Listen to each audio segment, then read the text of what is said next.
This is the Night Owls Disc Golf Podcast. I'm Shane. And I'm JP. And social medias, door_disc_golf, night_owl_pod, and doordisc.com, where you can find all the latest and greatest, especially the the Supreme Escapes. We have them in hand. I got to touch them. Yeah. We got kind of a bogus run of colors. Oh. But they're still pretty good. We got some pinks that are pretty. They're pretty. So are those the only color? No, we got there's like a mixture of like real light pink to real dark pink, and then there's like real light orange all the way to dark orange. Those are the only two spectrums we got. Oh, interesting. I'm disappointed because I got 30 of them, which isn't a ton, but saw some like more blue, like lighter blue ones, like turquoise colors. I was thinking with I don't know. 30 that they would throw like 5 or 10 of each color in, but It's not like Discmania where it's like all 5 orange. of those. Yeah. no, all bright yellow this year. Yeah. So doordisc.com. You can find all that stuff. Obviously, they won't be available till I think it's the 16th they drop technically, but we are a buyback store. We have them in shop. So Friday, Saturday, Sunday, we're open, and you come into the shop and get them. That's cool. Which is kind of nice. Yeah. So if you want us to talk about anything, hit us up. Either message us through Instagram or throw at doordisc.com. Just give us a topic. We'll chat about it. So with that topic in mind, how do you feel about complacency? I'm not sure I spelt that right, but it looks right to me phonetically. I think you're fine with it. Whoop, whoop. Yeah. All right. I don't know. I don't know. I'm fine with it. Yeah. I'm good. Yeah. I definitely feel maybe complacency is not the right word that I'm looking for, but it could be like as far as my disc golf game. I haven't like just fine with where I'm at. I try to improve, but when I do, I fall back down. Sure. So not like I'm plateauing and like I'm just coming back down to a different level, or the level I'm currently usually at. Yep. It's probably because I haven't played since before the tournament. I hadn't played in a long time, so it's just kind of like, I'm trying to improve, but things just kind of stayed the same. Yeah, sure. But I don't know. You always want to strive to improve at things, and when it gets difficult, sometimes you're just like, well, I'm stuck. Or maybe you got to switch up the routine a little bit, do something that you're not used to, because it's like same thing with like, you get in your muscle memory, or like when you're working out and like you're trying to hit like PRs or anything like that. It's like you just get in this groove, and all of a sudden you kind of like stay in it for a while, and you're like, well, I'm here. How do I get out of that, or in a funk, or something? Yep. And you just gotta try to work your way out of it. Yeah. And like find motivation. Right. So the reason this came up is because today I found the motivation. Actually, so I've been struggling with doing disc golf videos. And the reason why, because I enjoy disc golf so much that I feel like I'm slacking. Like I'm not doing my jobs of what I need to do. I'm out just like fluffing time. So I finally found the motivation. I convinced myself that disc golf is part of my responsibility. With the shop and with what we're doing for social media and things like that, it is part of my responsibility. So that was one of those. Sorry, moving the mic. Okay. That was one of the things that there's spider webs on my. If there's no spiders attached to it, I'm fine. Okay. It's probably just a daddy long legs. Yeah, that's fine with me. That's not as long as it's not like a wolf spider or a black widow, I'm good with it. Yeah. All right. Well, I'll get back to the point here that I'm trying to make. Okay. So I finally got to the point where I'm like, you know what? Disc golf is part of me and what I do, and I got to sneeze. Man, this is going to be a long point. Jeez. Wow. 2 times. All right. Let's get back to this. Yeah. So disc golf is part of what I do. So the reason why I went out and made a video today, I just finally talked myself into it, is that I'm not going out and just goofing around and killing time. I'm going out and doing something to help disc golf in the community, because that's what Door Disc is about, is really bolstering the community of disc golf. So with that being said, I went out and filmed a video today about my 22 years of playing disc golf. Almost officially at this point, I am 22 years into playing, and I am very complacent in my game. And the reason I say that is because I've never thought about anything in my game until this year. I just went out and played. Yeah. I knew what I liked, and I knew the discs I wanted. I knew how to throw, and I never thought about it. I just got complacent in my game, and treated me well enough. I mean, I think I got up to like 949, just shy of 950, but that's all I ever got to. Now, I don't put the time or effort into truly being a good disc golfer. I'm just going out there and whipping discs. Yeah. But I found over the year, and just primarily this year, I found that my body is not liking how I play disc golf. So the injuries that I'm having, things like that, my body's saying, stop doing what you're doing, stupid. And I have become complacent in it because I just kept going out and doing it. Mm-hmm. And I kept throwing the way I was throwing and doing the things that I was doing. So I figured it was time for a overhaul of my game. So what I did, and aside from removing judges as my putters, I went out and just took my putters out, and I just started over. Like today, I went out and I threw just kind of more of a fun, get to know me, like talking, because I had that new lavalier lapel mic or whatever it is. I just went out and just started talking and throwing and threw my putters. But in that, I came to that kind of epiphany that I think the only reason I haven't ever thought about my game is because I've been playing for 22 years. So you've been doing something for so long. Like, I think about in business, I never get complacent in business, but for some reason in disc golf, always complacent. Like in business and any of the businesses that we have, we're always doing something, always learning something else, always changing, always trying to, flow with the times. We don't get complacent because as soon as you get complacent, you become dead and irrelevant. Mm-hmm. So why is that any different in disc golf? I don't know. I don't know why I think that way, And the only excuse I could give myself was because I've been playing for 22 years. That's it. And we have a good friend that is, and it's not, I don't think it's complacency in his.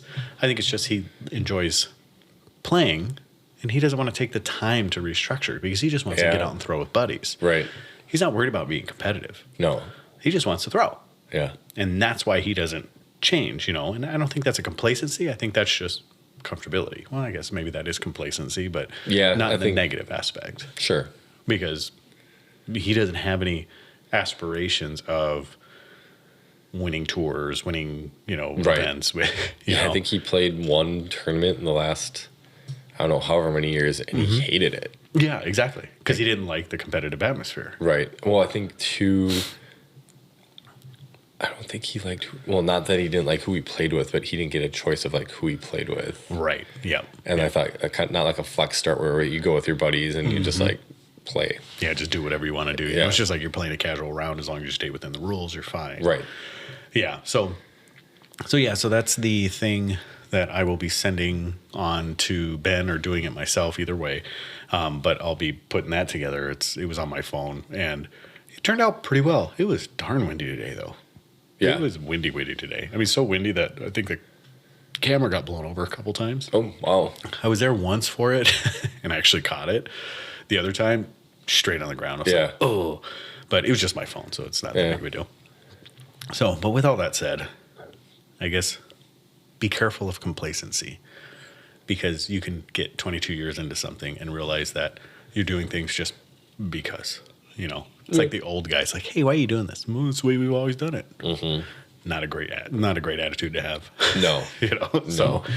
So that is what the video series that's coming out that I will be doing over the winter is basically starting over, just trying to give up my game. And I'm not a bad player by any means, but I could be better.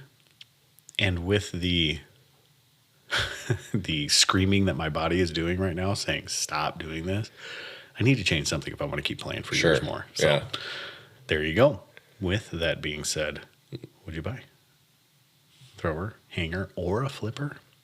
What did I get?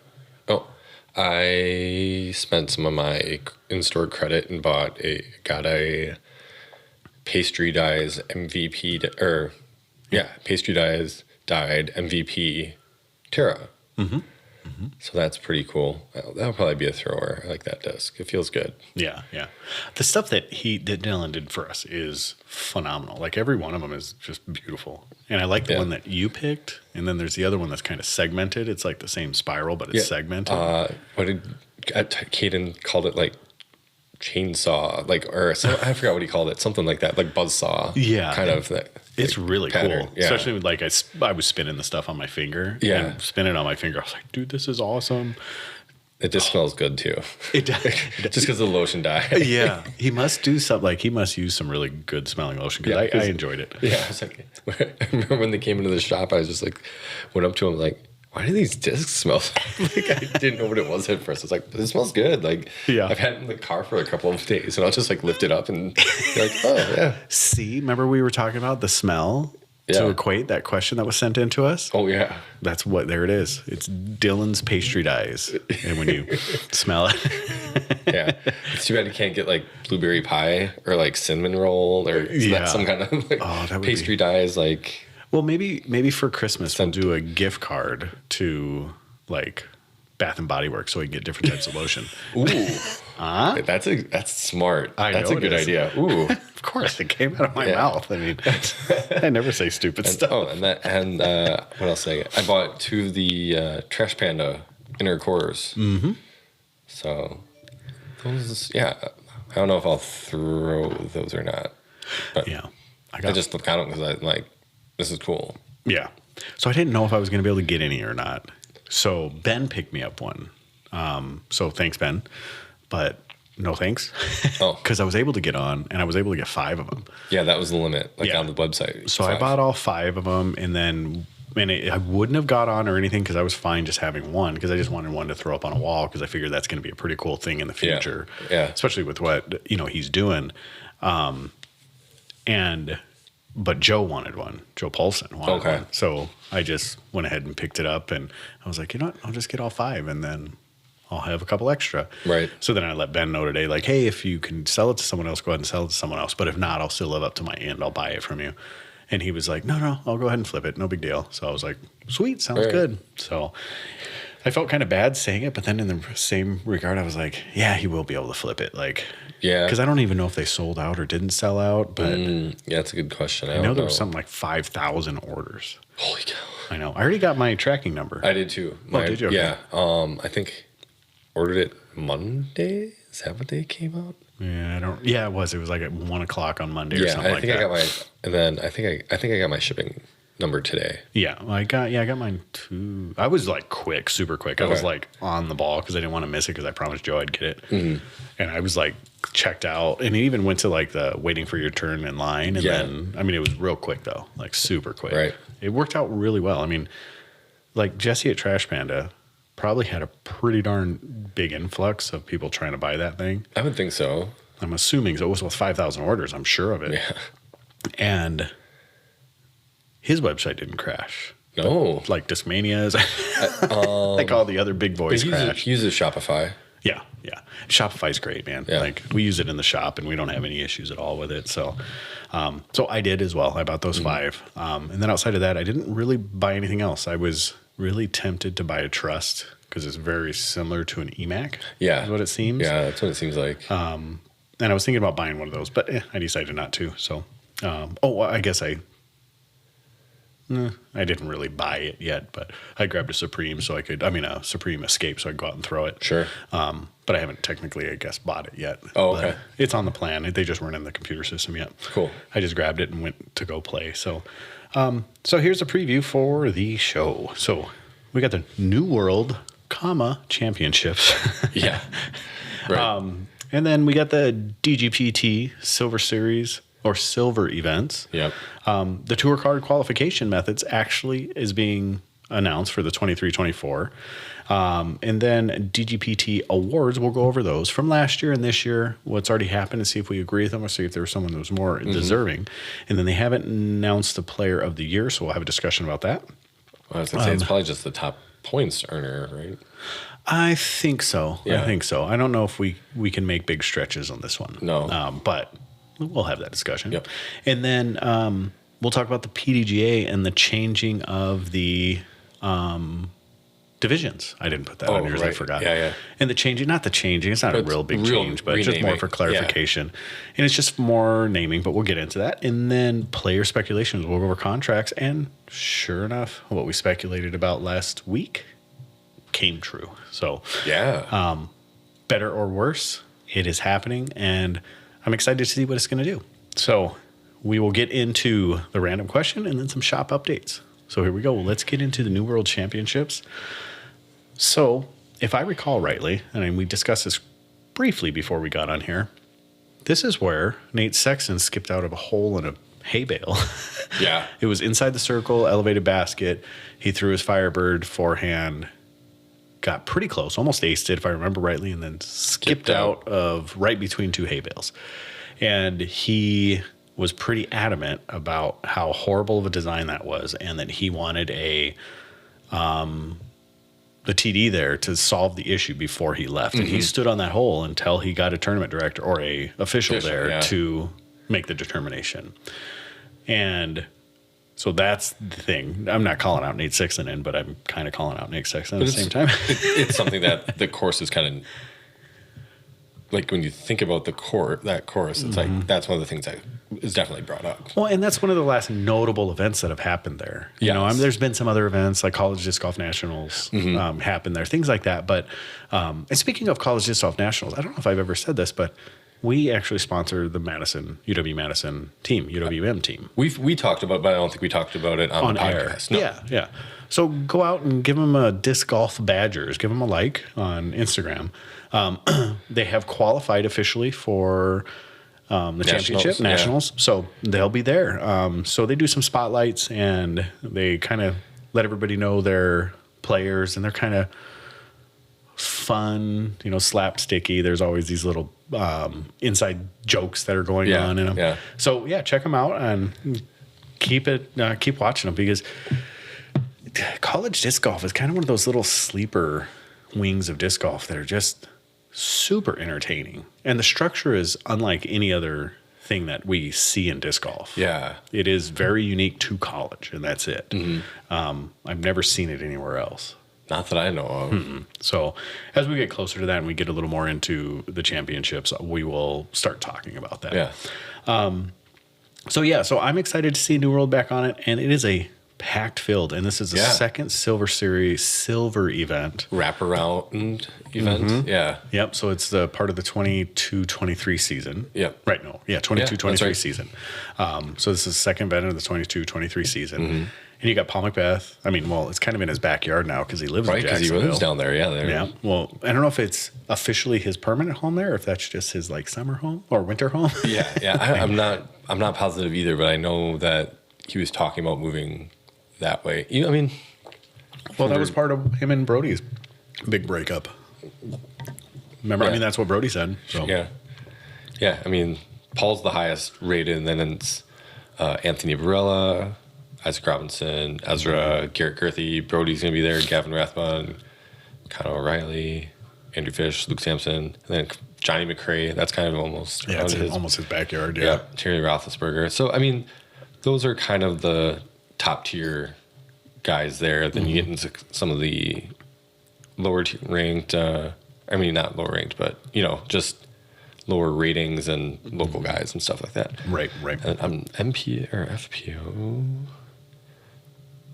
Let's see real quick. The highest rated there is Sarah Holcomb, Jessica Weiss, Maria Oliva, Emily Beach, Holly Finley, Deanne Carey, Chloe Ellis, Lindsay Fish. So it's a silver event. It's not going to draw a lot. I just have this feeling that right now pros are concentrating on either reworking things in their game, recuperating from a long season, I mean, I've heard plans of Paige Pierce has been talking about wanting to travel to like Cambodia and Thailand, I think, coming up in Really? January. Yeah, like her and Alyssa have gone on like trips along this, and they like, you know, do like a crowd travel group where they'll invite like anybody that wants to come with them to like go and explore and maybe do some disc golf along the way. So yeah, I don't know. I mean, I'm sure that's what's happening is like, you know, just getting ready for, I mean, it's technically next season, but like the actual like start of like Elite Series. Right. Yeah. Because I mean, it starts pretty quick. It's basically what, February 18th or something like that. Yeah. And it's Las Vegas Challenge. Yeah, so it's really not that far away. yeah. So I'm scrolling through Instagram here because I wanted to find the exact quote that Paul Macbeth threw up just recently. He didn't throw up, but he Oh, I saw something. he put up Something about another level or another. Yeah. Yeah. Oh, I saw that today. It was definitely on his. It was definitely on his page. There it is, Paul Macbeth, with the blue check mark. Okay, so Paul Macbeth quotes, "You and me ain't in the same class," and that's it. Call out. And hashtag statement, hashtag NF. He's NF is a rapper. Oh, okay. I don't know how I know that, but I know that. And he's a big fan. He's had posts where he's at his concerts and stuff. Sure. And then hashtag off-season mindset. So I think he's going in to get it. And then the first comment is Drew Gibson. If this isn't shots fired, I don't know what is.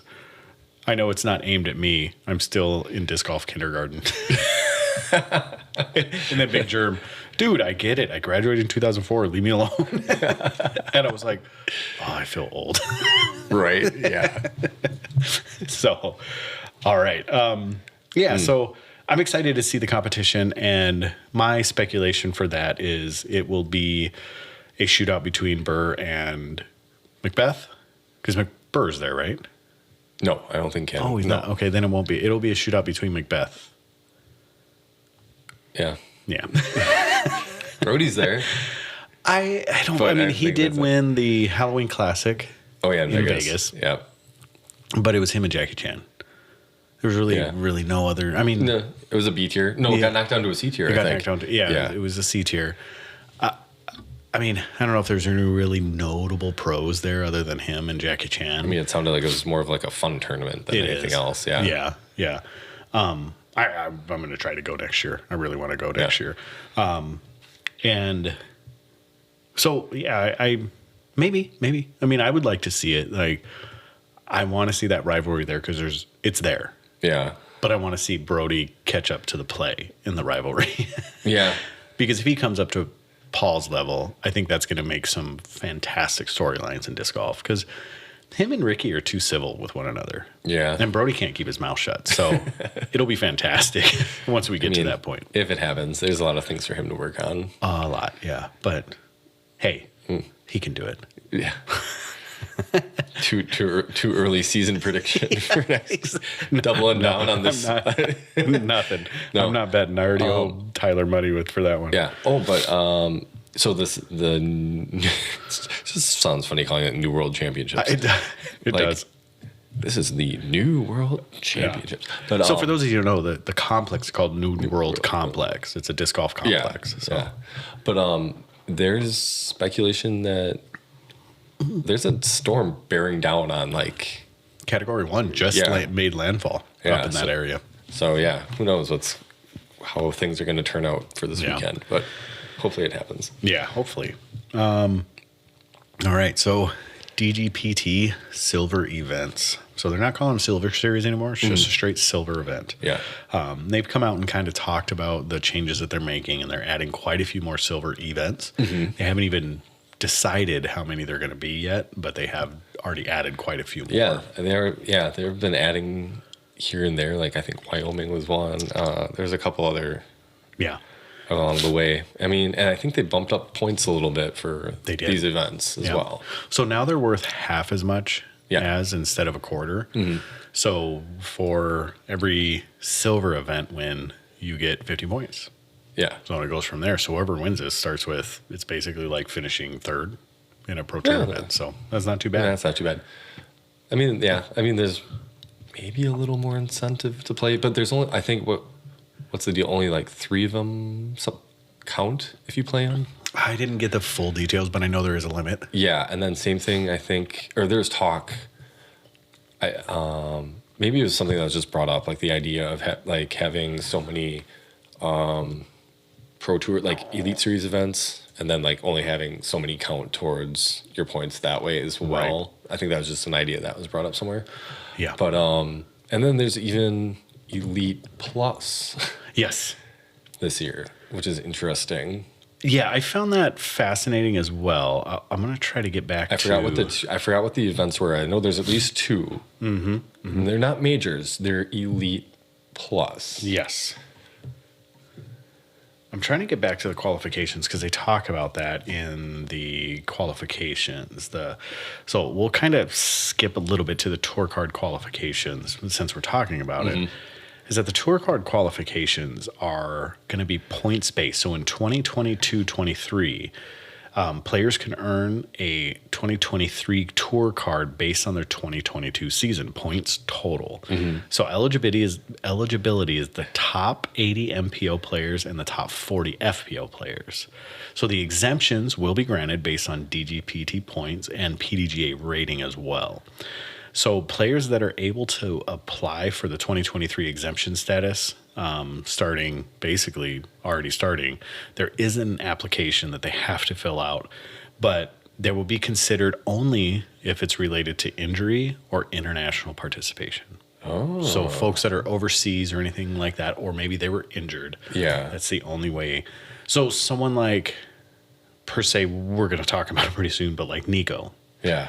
Technically, I don't know if he would be able to apply for the exemption, but that would probably be the best place for him to get his tour card. Because unless he's top 80, which I'm not sure if he is or isn't after this whole thing. That's a good question. Yeah.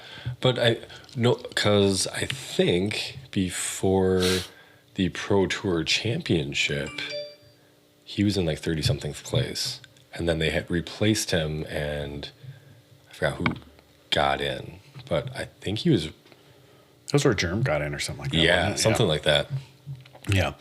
So then it goes through to talk about the 23-24. So 23 and 24, it gets even wilder. So basically everything holds true for the 22 rolling into 23, and then 23 rolling into 24. So they're different expectations. So all players who participate in the 23 Tour Championship will automatically receive a full 2-year tour card. Whoa. Yeah. And players can earn a 24 tour card based on their 23 season points total. So basically it'll roll over just like 22, like I said. Yep. And then the events-based qualification is added in 23. So the top finishers at the 2023 events will earn 24 tour card. So for the PDGA, MPO top 10 and FPO top 5 DGP elites events, the MPO, this is where you're talking about the elite events. Though the elite events will be MPO top 5, FPO top 3, and silver events will only be the winners. And those are the people that will qualify and get their tour cards. Wow. Yeah, they're getting pretty strict. Yeah. Well, but it still does allow the top 80 MPO players. Yeah. So, yeah. And then with the addition of these, if they're not in the top 80. And then also qualifying series. So there will be qualifying. There will be a series of events that will award tour card qualifier points. These points will be tracked separately and are not DGPT points that qualify players for the DGPT championship. Players are at the top of the point standings will earn a 2024 tour card. So this is a separate event series that they will be able to play into. So this is that's reminiscent of PGA. Right. Which is pretty cool. Yes, it is. So it's kind of like, what do they call that? The Cactus League or whatever they call it. Some fairies, corn fairies. Oh. Like a corn. Okay. That's honestly what they call it.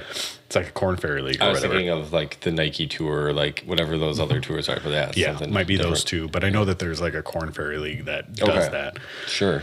It's like I see that a lot for like amateurs that are trying to earn their like exemptions into tournaments and stuff like that. Yep. Yeah. So it sounds like they're kind of tracking that direction. I like the idea.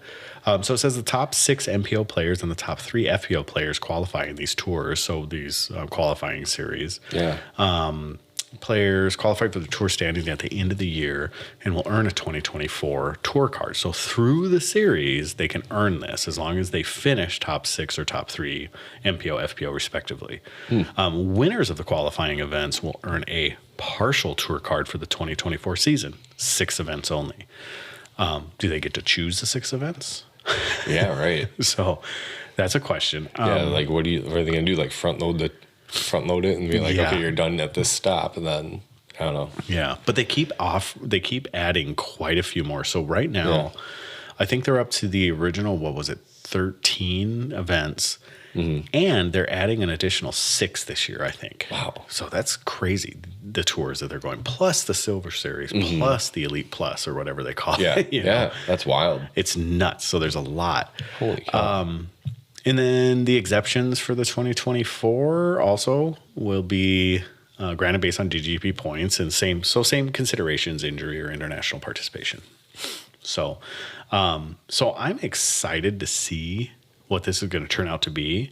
And I'm also excited to see how the players feel about this. And I'm also excited to see how many people apply for the exemption of the tour card that Like I feel like I should just press the apply here button. So I think it's pretty neat. I think there are quite a few new and exciting potentialities that are happening with this tour card, and I'm glad to see them pushing forward with it. Okay, so here's a list of the new Silver Series. There's already 7, so these are 4 new ones added. The Cascade Challenge at Kayak Point, which is in Washington. Zootown Open, which is in Missoula, Montana. KC Wide Open, which has been a big tournament in itself forever. Yeah. And then Mid-America Open, which was a Silver Series earlier this year. Wasn't it? It was. It? I thought it was a Pro Tour event. The first year it was. That could be, yes. I think it got taken off because somewhat the courses. All right. So, yeah. Interesting. And then these 2 wraparound events, the Lake Marshall, which just happened, and then New Worlds this weekend, and then the Elite Plus. Looks like Portland Open is an Elite Plus event, and Ledgestone is an Elite Plus event. Yeah, along with majors and Pro Tour championships. So an Elite Plus, so that's still something. What's the designation of an Elite Plus? What does that mean?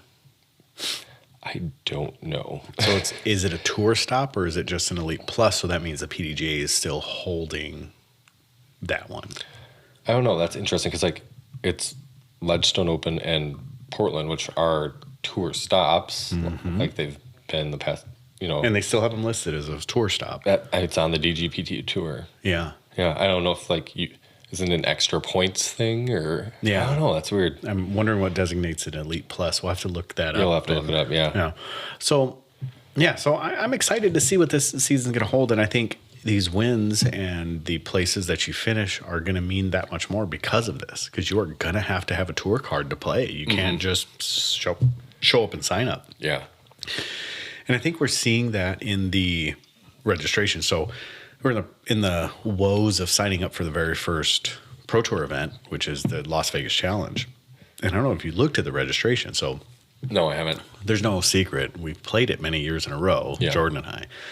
And so I think this will be our 7th or 8th year in a row. I don't remember exactly what it is. And it is a tiny field now. Really? Like comparably speaking, it's probably maybe 100, 150 people shy of what it normally is, I think. Whoa. I could be imagining something different, but it seems like they've taken all the amateur divisions down. Well, that's kind of what they did with DDO this year. And some of the age-protected pros as well. Yeah. Wow. So I think that's what they're doing. They're basically just trimming everything down, and I think it's in preparation for this tour card thing.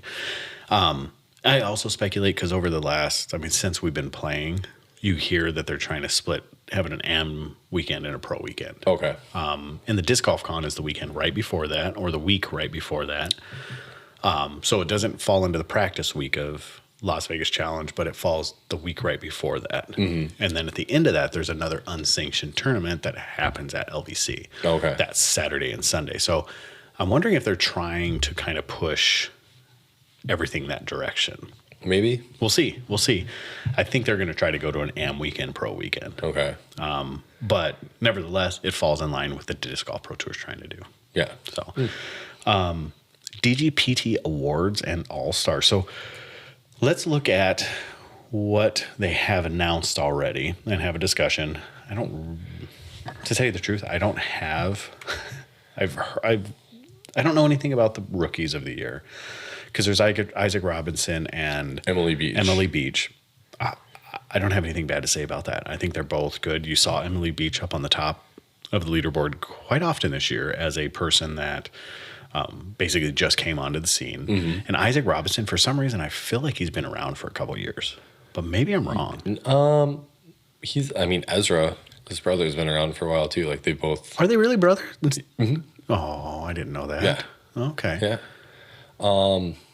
Isaac, I think had played one or two events here and there because you can't play more than three. Yeah. But is that any given year or is that just 3 total? I don't know because it was like last year Elaine King won it and you're like, right. What? Yeah, I know. That's so. It was before it was called DGPT. So, yeah. So that's a weird situation. But maybe maybe you can't play 3 events in a year. Okay. To qualify. Maybe that's what it is. That very well could be. Yeah. Because I feel like he's played. I feel like he's been played for quite a few years. Yeah, I don't know. So, but definitely made a name for himself this year. Absolutely. So yeah, well deserved. Yeah, and like you said, Emily as well. Yeah, I don't question either of those. I think the players are definitely deserving of it. So, most improved goes to Valerie Mandujano and Gannon Burr. Yeah. I would say yes on Gannon Burr for sure. Right. Valerie Mandujano, I feel like she's always been a pretty good player. Like maybe she's made leaps and bounds this year. Well, I definitely think with her wins, that's true. Pro Tour wins and her average place compared to where she was. Yeah. I think she's made a lot of big moves. I think so. And I think inside, thinking of contracts and things like that, I think definitely she overperformed or outperformed her contract. Oh, yeah. Without a doubt. Yeah. So I think, I guess I can see both of those. I don't have any issues with those. Gannon burst on the scene last year in contention for, Vegas right away. Right. Got his first win at Masters. Santa Cruz. Yeah. And then the major. That's pretty wild. Yeah. A lot of people thought that maybe Simon could have gotten most improved. No, but I if there was a comeback player of the year type of an award, I would give it to Simon for sure. Because Simon's already at was at a pretty elite level. He had an injury the elbow injury and everything kind of fell off. But to regain that confidence, revitalize. Yeah. Yeah. I think that's something I would give to him, a comeback player of the year award. But also, he had never won an elite event. He had never won a major. True. The things that he had won prior to that was Memorial and... Didn't he win European Open? He may have. He's won something over in Europe. But he became a household name in disc golf. Well, through his vlog. It's through his vlog. Yeah, it's through his social media. Yeah. So I think he might have been overshadowed somehow, or maybe his popularity and his success in social media has blinded everybody to the fact that he won 4 events this year. Or is it 2 events? How many did he won? 4. Yeah, he won 4 events this year. He won back to back. Yeah, and he killed it. He did great, and MVP, he's never done that good. All right, yeah. So it's just but he just wasn't as consistent. He had those 4 wins, but then he'd finish 30th or 50th or something, here and there. Yeah. Yeah, and then maybe, too, if he had he didn't start the season very well. He kind of, I forgot when he came on. No, Waco, I think. I think Waco was when he like surprisingly like came back. Yeah. And then he had his wedding and all that stuff. So he was pretty inconsistent this year. And the kid. Yeah, and the kid. And Yeah. those things. Those things happen. Life happens. So I'm excited to see what he's going to do next year. I think he could have been most improved, basically based on year to year. Yeah. But I feel that his social media prowess has kind of ruined that for him. Maybe. Because everybody looks at him like, of course, Simon's always been a great player. If you look at someone like Aaron Gossage as well, that's something that like improved a lot. Or Corey Ellis. Yeah. I don't know, like Corey Ellis, like he didn't tour a whole lot last year. He kind of made a name for himself a little bit, with this craft. But like all of a sudden you see him on lead card, like in contention. Yeah. You're like, oh, okay. Yeah. I can see any of that. I know I'm trying to think of who. Gannon Burr's prodigy teammate Alden Harris, like he did pretty darn well as well. I don't know if he's in that most improved, but he's one of those little young shining stars that kind of comes out and is always kind of in contention here and there. I don't know if there's like anybody else. Like I'm trying to think of like FPO, like Own almost. I don't want to say she's like improved, but like she definitely like made him more of a name for herself this year. Super consistent. Yeah. Super consistent. Yeah. I don't know who else would be most improved. Valerie Mandajano did an amazing job this year. Maybe Nikko's girlfriend out there still. Yeah, Kat Merch. Yeah. I feel like she could have been in contention. Yeah, I think so. I think maybe if she had won or like gotten on, like I don't know if she ever got on like the podium at an event. She won a Silver Series. I thought she won the last Silver Series, didn't she? The Silver event. This one that just passed. Oh, she won something in Oklahoma. Oh, is that recently? What it was? Yeah, but she had like the highest rated round for like FPO for the year. Yeah. 10:38. Yeah, and that's awesome. Yeah, that's good for her. Isn't that the highest rated FPO round ever? Is that really what it is? I think it was. Oh, I thought it was just for the year. No, I think that was because it was like a 1041 or something like that. Yeah. But that's wild. Yeah. So let's talk about the player of the year. Mm-hmm. I don't know if there's really much discussion on this. I feel that FPO, no question in my mind, it's Kristen Tatar. No. Zero question. And if they give it to anybody else, they're wrong. Right. This is one of those things, though, where I think the DGPT will get it right and PDGA will get it wrong. Exactly. You know, like based on their points and like what they have going on. Mm-hmm. Definitely. Technically, Paige Pierce is in the lead for the player of the year for PDGA. Yeah. DGPT, hands down, it's Tatar. Right. Well, didn't they hand out the trophies at MVP Open? Like Ricky got his trophy for like tour points. I'm pretty sure. I think so.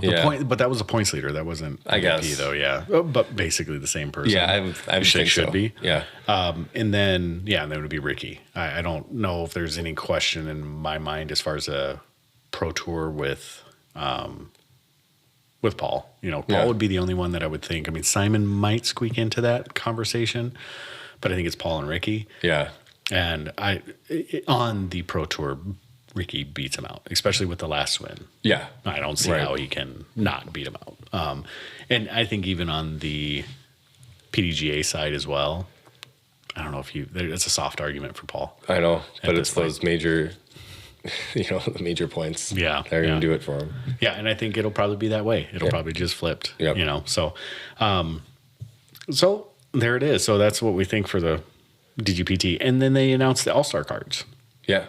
So go on the DGPT Instagram page because that's the only place we can find it. Yeah, I didn't see it on their website when they're. Yeah, and you can for sure we'd find it. Look those up, but they look like some great cards because I think it's like Paul, Ricky, Burr, and Calvin. So they were the top four. Yeah. Tour leaders for. And then it was points. Tatar, Pierce, Allen, Katrina Allen, and then Owen. Allen and that's Owen. the first card. Yep. And then second card for FPO, Valerie Mandajano, Missy Gannon, Evelina, and then Kat Merch. And then third card is Henna, Holland Hanley, Sarah Holcomb, and Ella Hansen. Yeah, crazy. And one of the highest paid people are not out there. But have you noticed that she's coming back onto the scene with a lot of her social media and stuff? Who's that? Kona. Oh. Yeah, I'm happy to see it. I've noticed recently that, she has been really active on social media lately. Mm-hmm. And even when Dee Dee recently had a post about the Supreme escapes, she was the one talking about it. Right. Yeah, it wasn't anybody else that's been with the company any longer. But, like somebody that's been there. But it's her. Yeah. And then, NPO, second card, it's Dickerson, Matt Oram, Isaac Robinson, Simon. Third card, Kyle Klein, Joel Freeman, James Conrad, and Kevin Jones. So James Conrad, I think, and Kevin Jones were about 17th and 18th in points. Were they? Okay. Which means there's probably a few people... Maybe they got snubbed. Oh, I bet. Or they just decided not to play, or... Well, no, I mean, that's voted on by fans. So... Oh, that's right. So the top that's four a portion of it. Yeah, and then it was 25% fan vote, 25% media, 25% players. I forgot what the last one was. But yeah, that's interesting. Yeah, I like that format of giving players, media, and fans votes. Yeah. I like that, not just the... DGPT. Mm-hmm. So I think it's nice because you get to see, it gives the DGP the opportunity to show people what they want to see, the players they want to see. Right. Which is good. But I think there's people that you would look at that, like a Drew Gibson or Corey Ellis, or, there's some other people ahead of Conrad and Kevin Jones. I mean, Kevin Jones, not a terrific year, but he had a couple podium finishes. Yeah, he never has terrific years. No. Like, he's always that guy who you just explained. And then there's James Conrad, who... won a world championship. And hasn't done anything since. Well, he doesn't have a world and a U.S. Well, yeah. But that's it. That's the only two things he's won. Since he's won, yeah. Yeah. That's wild. That's nuts. But good for him. More than I've ever won. But right. Yeah, so I'm excited to see it, and I can't wait. When does that happen this year? January? Oh, boy. Let's see. It's like It says, see you in Arizona. I think... Okay, so this is weird because... Well, it says 2022 All-Stars. And then it says the All-Star event, 2022 tour dates, February 11th through 13th. I don't know if that's right. But that's 2 weeks prior to... Vegas. It is, yeah, because Vegas is the 24th through 27th, if that sounds right. Mm-hmm. Okay. Very odd, because, knowledge. Oh, okay, yeah. I mean, it's technically still part of the 2022-2023 tournament, so that's why things are all kind of weird. So, okay. Yeah. So then the PDGA, we'll go into talking about that. So the PDGA made some changes to the way that they refer to the divisions. Mm-hmm. So female pro open... Still female pro open. Yep. Mixed pro open, still mixed pro open. Then you go into the amateur divisions. So what they did is they kept it as mixed pro or mixed amateur and then female amateur. And they ended up instead of using MA1 for mixed amateur 1, advanced, they just removed advanced. Right. Then they did mixed amateur 2 as intermediate, got rid of intermediate. And they said their biggest sticking point for doing that was recreational and beginner. They felt like they were terms negative terms that described the players in these, that they weren't recreational. I think it was the biggest thing was recreational. Yeah. I think they brought up specifically a couple players that he's not a recreational player or beginner player. He's been playing for 40 years, that type of stuff. Yeah. And I think they even talked about some old, what do they call it? The silver standard of disc golf, one of the old pros. Sure. Like an Ed Hedrick or something like that. Okay.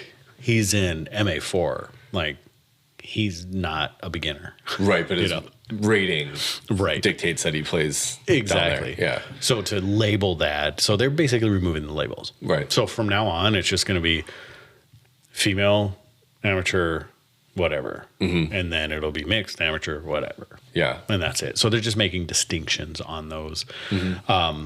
I was going to make a big fun point, but then I read into the article a little more, and the big fun point isn't isn't there anymore. Sure. So right on. Yeah, I don't know. It's funny. Like, yeah, like recreational. I don't know if it's negative or if it's just what it is, but it's still competitive. It's maybe not just like calling people out on stuff all the time. Right. You know, right. like, I don't know. It's, I mean, I see the idea behind renaming the divisions and just going to MA1, MA2, MA3, MA4. Well, I would even get rid of MA4. Yeah. Like, you should just be playing in, there should just be 3. Like, not a lot of places even have beginner as a division. Like, some states, you know, like, it's just, you start at rec and work your way up, and maybe there's junior divisions. Yeah, and sometimes, exactly. you know, and Yeah, I could agree with that. I could say, you know, bringing those divisions out. And another thing, the divisions, all they do is slim the field.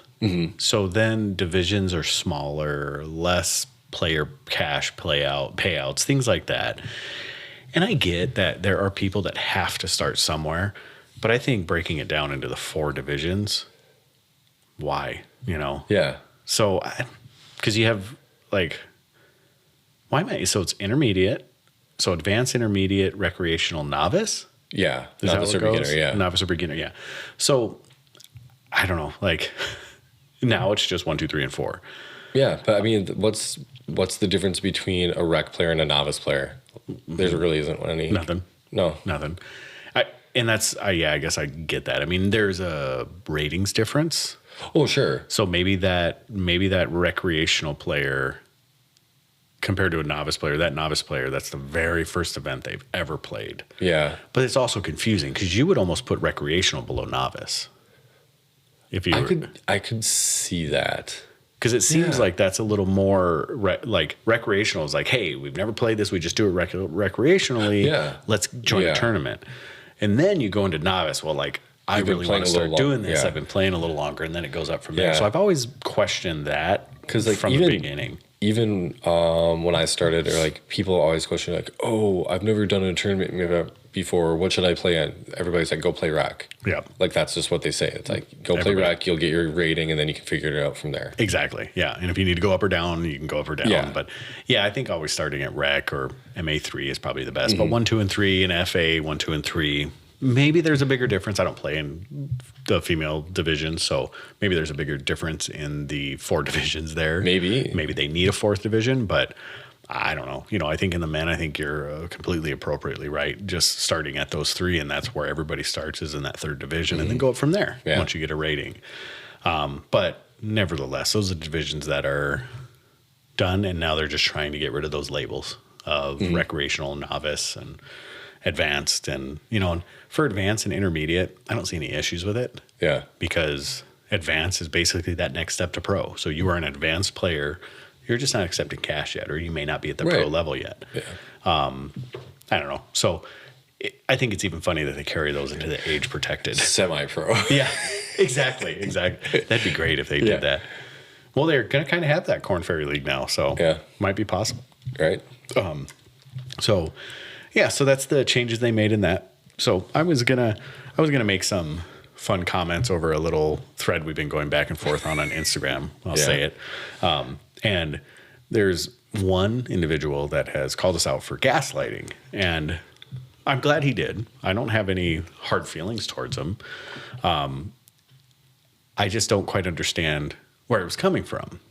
So we've gone over it, but it was a good thing because I sat back, I analyzed what I was doing and what I was saying, because I'm assuming it's pointed at me, but who knows? And I don't have access to the Night Owls podcast one. But I screenshotted it. Yeah, you sent it to me, but I couldn't reply back to it. Oh, right. So I couldn't have a conversation with him. But I'm not mad or angry at the guy. I'm more just confused because I can't have a good dialogue with him. So I'm trying to figure out why, when we call it mixed, that he feels we're gaslighting because it's mixed. Well, no, it's because it's on paper it's mixed, but everybody knows that it's really the men's division. Sure. I mean, I think that just because it's one of those things where it doesn't have to be a thing where it's all the time. It can be once, it can be twice where a female plays. It's still mixed, from there. But maybe it's reverse gaslighting. Maybe he's trying to convince us that it's not mixed.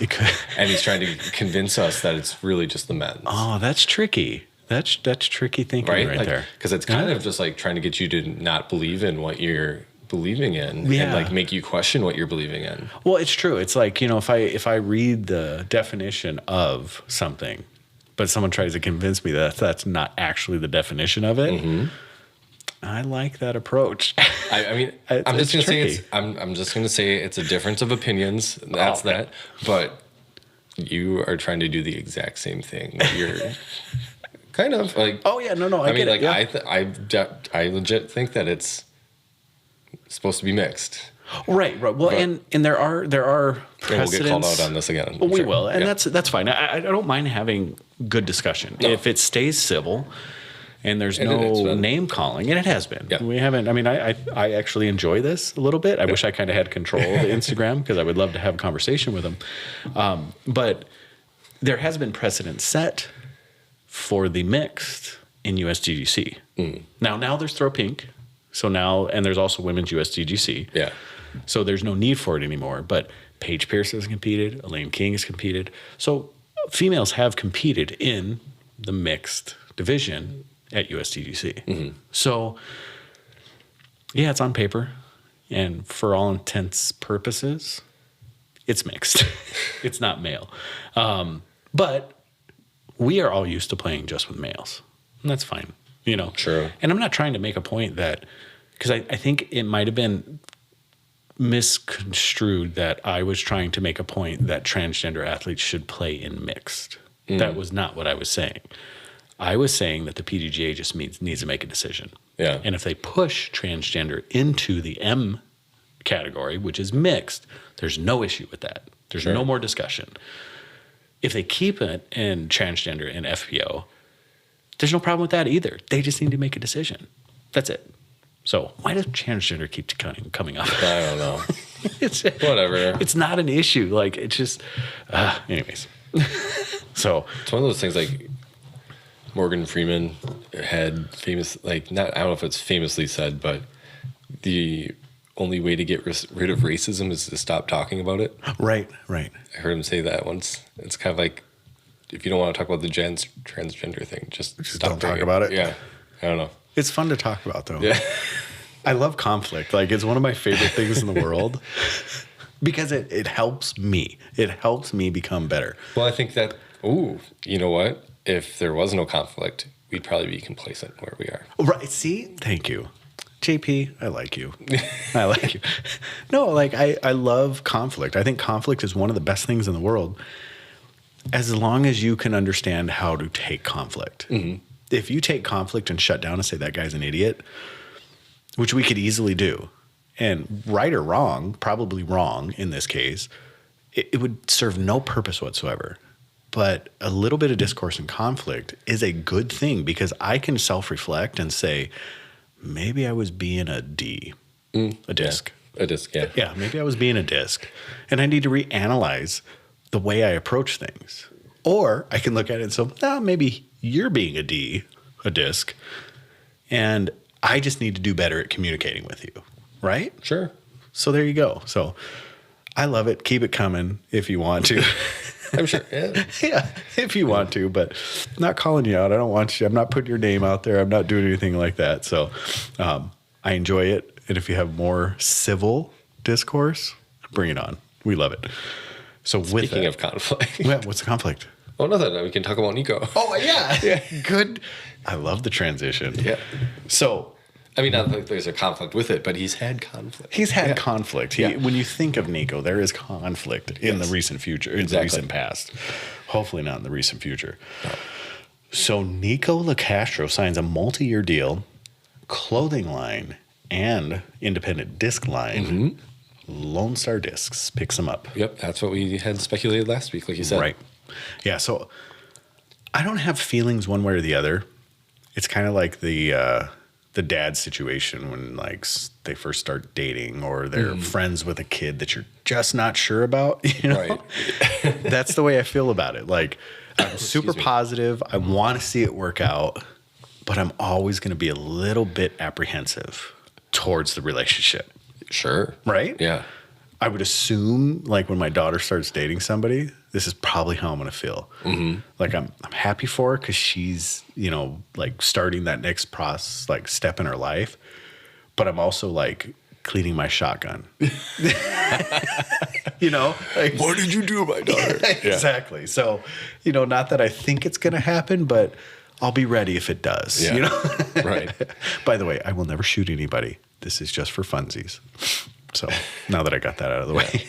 But so, yeah, like it was official today. And from what I had seen when he signed the contract, they put out a statement. He's going to exclusively throw Lone Star for this year. And then next year is when the clothing line Flight Club, which he's been working on, and then his, was it Sacred Discs? Sacred, yeah. I think, yeah, that will be in the works for next year. Yeah. So the clothing line will happen immediately. Oh, I thought that was coming out next week or next year. Sorry. No, that'll be, okay. I guess it'll be 2023. That'll be happening. Yeah. And then I think Sacred Discs is going to come out next year. So, and then he's going to have a Tour Series Jackrabbit, which is a putter. And that'll be coming out within the next couple of weeks. Yep. Yeah. And the Jackrabbit is a putter. It's a deep putter, kind of dagger-esque. Okay. P2-esque. I've seen it, haven't touched it. Like, haven't felt it, touched it or anything. Yeah. It's a good disc. That's the one where we had the parting line issues, and then they took care of it right away. That was a bull snake, I lied. So the Jackrabbit is the one that is more P2-ish. Okay. And that's the one they've had for quite a while now, actually. I think it came right after the penny putter. Yeah, I think so. Yeah. I think it was their second one. So, yeah, like I said, I'm excited for it. I like Lone Star. So in that comparison, Lone Star would be my daughter.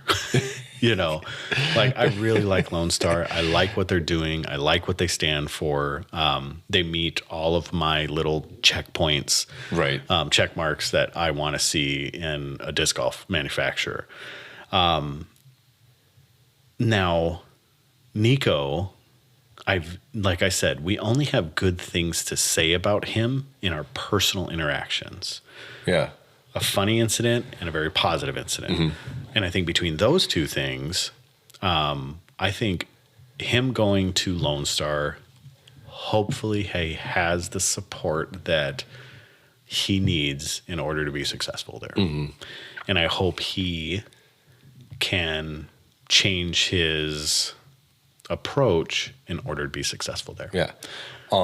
When we had our interview with Josh from Lone Star, he talked about the company having like core values. Yep.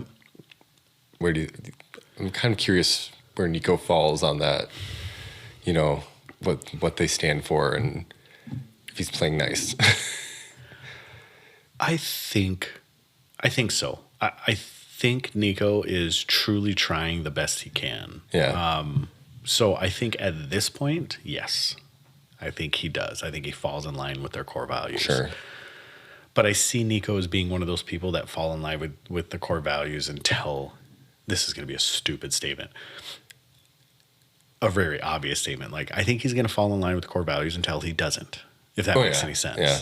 You know, until something happens that throws him out of his element. And hopefully he has built some coping mechanisms to stop that from happening. Right. And because this is and man, that's hard for a lifetime. What is he, 27, 28? Or is he in the 30s maybe? He could be in the 30s. So he's been playing for a long time. Let's say he's in his 30s. I think he's 27. Wow. Seems like forever that he's been playing. I feel like he has to. No, because he was with Paul, and he's about the same age as Paul, so he's probably 32. 31. Yeah, something like that. 32. That'd be a fun game. Guess the disc golfer's age. That would be. So with Nikko, I feel like he's been like he's got a lot of years of that being ingrained, his Yeah. mentality being ingrained, and to try to change that, I think there are definitely healthy coping mechanisms and healthy structures and healthy things that can help him get out of that. But man, that's a lot of experience that you have to wipe away first. Right. Like hypnosis could probably help. potentially, potentially. Would it be one of the guys that stands on the stage with a bunch of other people, or would it be an actual, like, another guy? Would be like one-on-one. Oh, probably like one-on-one. Oh, okay. They're just like, yeah, let's get a bunch of disc golfers together and hypnotize them. Wow. Like, could you imagine? Like, They could put that on the DGN. oh, Disc golf hypnosis. yeah. Like, yeah, Katrina, let's forget about your circle one putting. And like, Yeah. No. you're phenomenal. Like, she just has that confidence. Like, every time she steps up for a Exactly. circle one putt. You will never miss a 3-footer again. What? Oh, it was Ryan. You're talking about, we love this basket. Yeah. Exactly. That's a great basket. That's a great the best basket. Yeah. I hope it happens. You know, so to be a little more serious is I appreciate that Lone Star is willing to step out there, and no familial ties there. It's not Gateway. No. I mean, because I would have assumed that Gateway, and I'm surprised Nikko stepped away from Gateway. Right. He hasn't officially said he stepped away from Gateway, but I'm assuming with the exclusivity of Lone Star that he will. But I'm glad that Lone Star is stepping up, and I'm hoping that, and maybe we can get Josh back on and have a conversation with him about it. Yeah. But I'm hoping that they have some sort of structure in place to help him succeed, because I think that's what's going to be needed. Yeah. You know, I think his contracts in the past have been, you're going to play for me, here's your requirements from us. And I don't think they have the same requirements back towards the manufacturer. And I know that sounds really weird, but so in a place of business, one of the most healthy relationships, a employer-employee relationship that you can have, is one that's reciprocal. So Right. it's not only what the leader expects of the employee, but it's also what the employee expects of the leader. And I think in this situation, if it's the manufacturer to the disc golfer has to have that same reciprocal, expectations to the manufacturer. And hopefully they can come through with that. I don't see why they wouldn't, Yeah. especially being so new. They want to impress. And if they take someone like Nikko and put him back into a competitive atmosphere without him absolutely losing his crap, I think they'll succeed, you know, and I think that's going to be a great move for them. Yeah. With that being said, I think they're just holding that trigger of the grenade and they pulled that pin, you know, like they can probably put the pin back in, but Yeah. who knows, Oh, you boy. know, let's not drop the grenade. Yeah. So- right.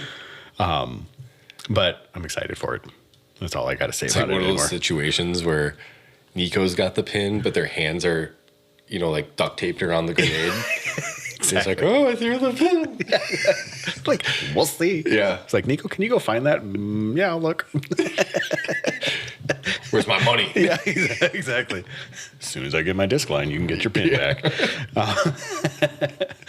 So, no, but in all seriousness, I wish them both of luck. And I hope and pray that this is the match made in heaven or in Texas. In Texas. Big old rattlesnake bite happening if you don't. Yeah. So, Well, what was the other thing I heard recently? Oh, it was Brody talking about being out of contract. oh, he was talking about it. He talked about it on, on debate night. He said Did that. he? He's officially out of contract now? I think he said there's some things in the works, but he's technically free agent, I think, is what I had heard. Yeah. I would like to see him go somewhere else. Just because. Yeah. I'm hoping that what I think of Brody is true, that he'd be a game changer somewhere else. I think that's what he had said. I think they're like, yeah, was it Trevor? Yeah. Yeah, I think he brought it up and was like, yeah, so like, what's up with the contract? And he's like, we're working on some stuff. I think that's what he said. Oh, okay. So it sounds like Discraft is. Maybe, yeah, who knows what's going on, but yeah. He was on. I just saw his name on Smashbox. I didn't listen to didn't it, listen but to I it saw either. that he was on there, yeah. Ooh, I think I'm going to listen to that tonight. Yeah, that's a good idea. Yeah. So They came out with two. Podcasts. It was Brody, and then I forgot who the other person was. It was like earlier on like Monday, and I was like, Smashbox came out on Monday. What's up with this? So Terry Miller is doing something, a little side gig, which I love. I think it's a great idea. It's kind of that Drop Zone. Yeah. I think it's what it's called, or something like that. Yeah, he's just kind of the inside of disc golf, and he's talking about all this stuff just randomly here and there. Yeah, I thought maybe he was going to players. drop something separate from Smashbox, but maybe they're putting out his thing along on their channel or something. Makes sense, too. They got all the subscribers, so why split that up? Right, that makes sense. It's just like when I start talking about my daily bowel movements and I start recording, I'm going to use them on the Night Owls Disc Golf podcast, so I'll just drop them. Drop them like... Yeah, you got that? All right. Yeah. Speaking of, how's the OnlyFans going?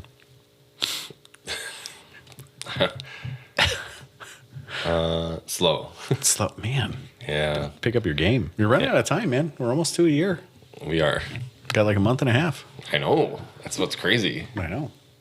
My birthday is on November 23rd, by the way. Just thought I'd throw that out there for everybody. Moving on. Shane in his birthday suit. That's some OnlyFans. Not right now. Oh, boy. This is Just kidding. Largest I've ever been in my life right now. Nah, actually, I'm not. I'm about 7 pounds lighter than the heaviest From I've the ever deuce that you dropped her. Oh, man. It was bad. Actually, right before you came, Okay. So, do pro players enjoy winning B and C tiers better than coming in 20th on the DGPT event? What do you think? Is that the random question? That is a random question. Okay. That was from Jordo Bean. I honestly, I can't see a whole lot of pro players playing C tier events. No, I don't think so either. There's not enough money there for him. No, I know. Wasn't it Eagle when he was coming back from his injury, kind of like played a C tier event just to like get back into in. I think he did to get back into like throwing. Right. He played like a local event. Yeah, right. Yeah. Right. But I think the money's the draw if you're going to play those lower events, and if there's competition, maybe. But if there's more money on the pro tour finishing 20th, I mean, especially if this like B or C tier, like the title, what does that mean to you, winning this event? Right. Yeah. So I mean, it's hard for me to think that the money side of things, yes.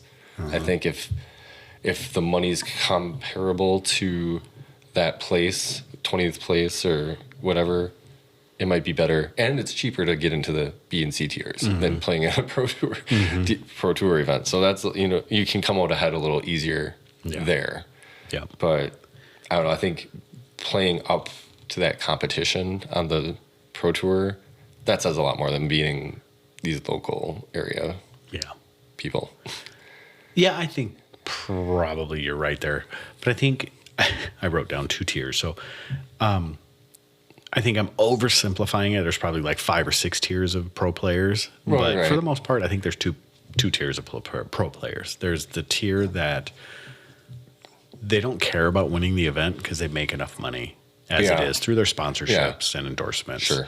That it doesn't matter whether they win an event or not. They're there just to get titles.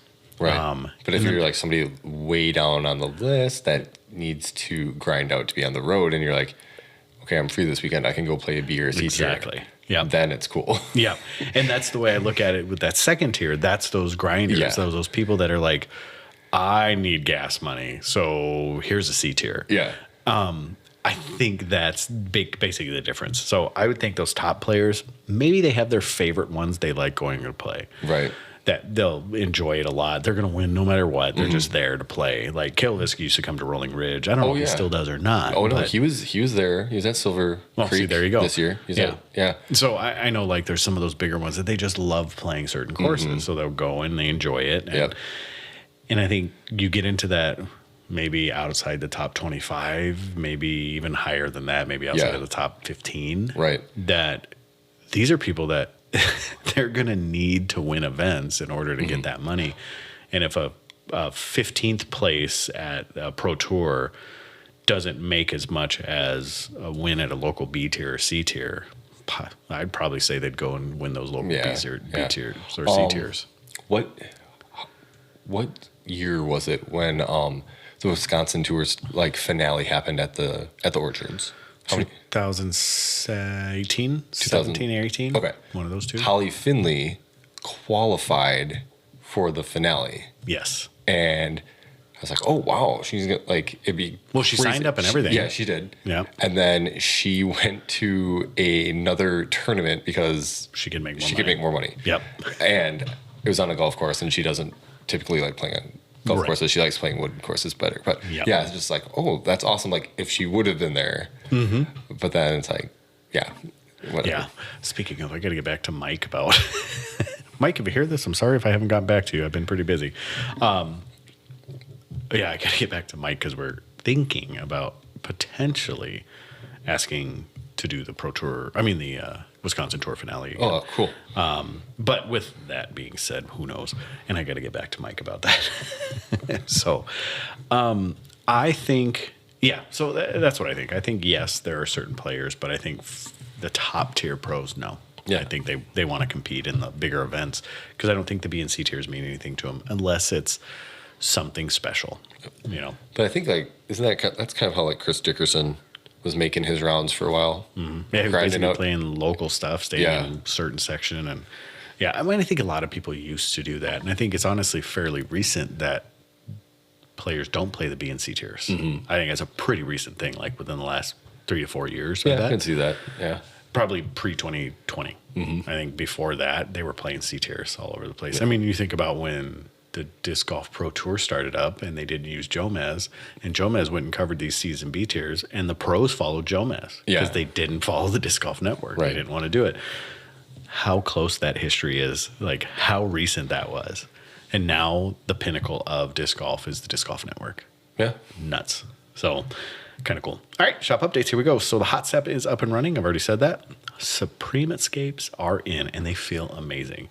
I am super excited that they're putting it out in that line. And if you're not familiar with what the Supreme Escapes are, it is the same thing as like the Royal line plastic. It is the exact same plastic as the Royal line. So there's no rough. I mean, it is beautiful, like beautiful, beautiful plastic. So I'm excited to actually get out and throw them. I haven't heard anything how they fly yet, but I will. Yeah. I'm hoping if it's not stupid cold tomorrow, which is supposed to get really cold. Tomorrow's supposed to be nice. Tomorrow's supposed to be nice? Still pretty nice. And then the rest, like next week, is looking real cold, like mid-30s. Boo. Yeah. And that's not too bad. No, it's not still bad. I'm playing that, but yeah. Actually, I know somebody that has one of the prototype Supreme Escapes. He got it off one of the auction pages, and he said he really likes it. Oh, really? Yeah. Okay. More stable, understable, or is it basically fly about true? I forgot what he said. Okay. Mike DiMatteo, if you hit us up, let me know. Yeah. I know you told me that like he had it at the tournament. He had it at the Orchards. And I felt it and everything. But I forgot what he said about it. Come on, Mike. What am I, chopped liver? I wasn't even playing. You could have showed it to me. All right. And then the Cast Blast restock. So actually just came out today. So I will, Wednesday, I've already put the order in. So we're going to be getting a small Cast Blast. But something cool, they released the minimums on the discs. So, or the maximum numbers on the discs. So there used to be a limit on how many discs you could buy. Yeah. And every one of them, no more limits on them. So, oh, wow. It's going to open up Cast Blast a little more, which is nice. Kind of. Yeah. I think it's going to relieve some of that FOMO a little bit. So I think Cast Blast is going to sit on the shelf a little longer now. Sure. So, I could see that. I mean, there's still stuff that's been in there for a while. Yeah. But those aren't the real popular molds. But yeah, we got some, what do they call those? Rasks coming in. We got Bergs of 3 different plastics coming in. Oh, wow. And then we got some of the, I'm trying to think, basically everything that we need, because I think we only have 2 or 3 Bergs left in the shop, which I'm surprised we have those. But the only thing, we couldn't get K3 Bergs. They were out of them. So, which is unfortunate. Real base. Yeah, the base plastic. A lot of people like them, though. So, all right. Well, outside of that, anything else to add? Nope. No? I like your hat, by the way. Thank you. It's a DoorDisc golf hat. So, and you can find those, DoorDisc.com.